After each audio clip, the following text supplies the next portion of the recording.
You are looking at Julian's pronunciation guide, where we look at how to pronounce better some of the most mispronounced words in the world, like this other curious word. But how do you say what you're looking for today? We are looking at how to pronounce this word in British English, and in American English we'll be looking at how to say more confusing words in English, so make sure to stay tuned to the channel. In British English, this is usually said as perimeter. Stress on that second re-syllable, per-re-m-ter,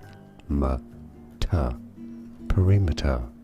In American English, however, it is generally said as perimeter, perimeter. In American English, perimeter, or perimeter in British English. And now you know. Like and subscribe if you found this video useful, like it at least.